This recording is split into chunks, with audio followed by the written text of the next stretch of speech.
Hello and welcome back to Way of the Wise Owl.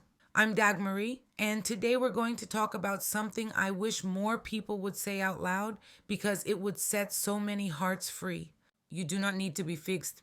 You need to be safe. And before we go any further, I want you to take a breath with me.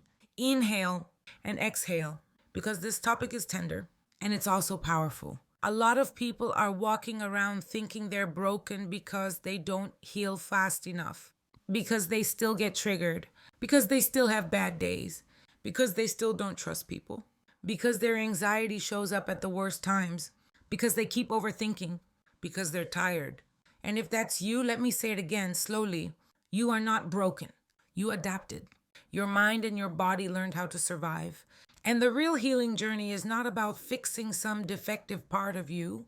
It's about building safety in places where you've only known survival. So today, I want to unpack what safety really means, why so many people confuse healing with self-improvement, and how to start creating the kind of inner and outer safety your nervous system has been begging for. Let's start right here. Somewhere along the way, healing turned into another performance, another checklist, another way to judge yourself. It became, I should be over this by now. I should be stronger. I should be happier. I should be more confident. I should forgive faster. I should stop feeling this. And listen, growth is beautiful. But when healing becomes pressure, it stops being healing. Because true healing doesn't sound like punishment. It doesn't sound like constant self-criticism. It doesn't sound like what's wrong with me. True healing sounds like what happened to me? What did I learn to do to survive? What do I need now? What would safety look like for me? Because here's the truth. You can't out-hustle a nervous system that doesn't feel safe. You can read every book, listen to every podcast, write in every journal, do all the affirmations. But if your environment is still triggering you, if your relationships are still draining you, if you're still living in constant pressure, your body will keep sounding the alarm. Let me say something that might hit deep. Survival mode can look like a personality. It can look like that's just how I am. But it's not who you are. It's what you learned. Survival mode can look like people pleasing, over explaining, hyper independence, always staying busy, being strong even when you're falling apart, avoiding conflict at all costs, being overly responsible for everyone's feelings, not being able to relax, feeling guilty when you rest. And if you're listening and thinking, that's me, I want you to feel no shame. Because survival mode is intelligent. It's your system saying, I had to do this to make it through. So the question isn't, why am I like this? The question is, what happened that taught me I had to be like this to be loved, to be safe, and to be accepted? Let's talk about triggers. A trigger is not proof you're failing at healing. A trigger is proof that something inside you still needs protection, attention, care. Triggers are your body's way of saying, this feels familiar. This reminds me of danger. This looks like the past. And sometimes the danger isn't physical. It's emotional.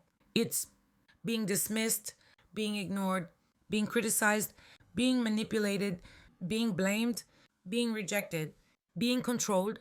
So you react, you shut down, or you lash out, or you freeze, or you overfunction, or you try to fix it immediately. Not because you're dramatic, but because your nervous system is doing its job. Now let's define safety in a way that actually helps. Safety is not just no bad things happening. Safety is your body believing, I can be myself here. I won't be punished for having needs. I won't be abandoned for telling the truth. I'm allowed to rest. I'm allowed to say no. I don't have to earn love. Safety is being able to exhale. And sometimes the hardest part of healing is realizing that the places you've been calling normal were never safe. Let me say this gently. Some environments don't feel safe because they aren't. Some relationships don't feel safe because you're constantly managing moods. You're constantly walking on eggshells. You're constantly questioning your reality. You're constantly shrinking.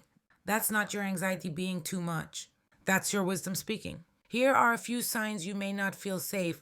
Pay attention to what resonates. You replay conversations in your head all day. You dread seeing certain people's names pop up on your phone. You feel your chest tighten when you need to express a need. You feel guilty when you rest. You feel responsible for everyone's emotional experience. You second guess yourself constantly.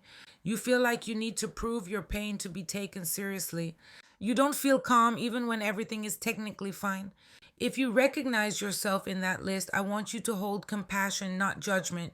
Because again, you are not broken. You're responding to a life that required survival skills. Now, let's get practical because wisdom without action leaves you stuck. Here are 5 ways to begin creating safety, starting today. 1. Create one soft place in your day, a moment where you stop pushing, a moment where you exhale. This can be 5 minutes. No phone, no guilt, just breathing. 2. Stop explaining your boundaries. A boundary doesn't need a TED talk. Try "that doesn't work for me" and stop there. 3. Choose one relationship to tighten access with, not with drama.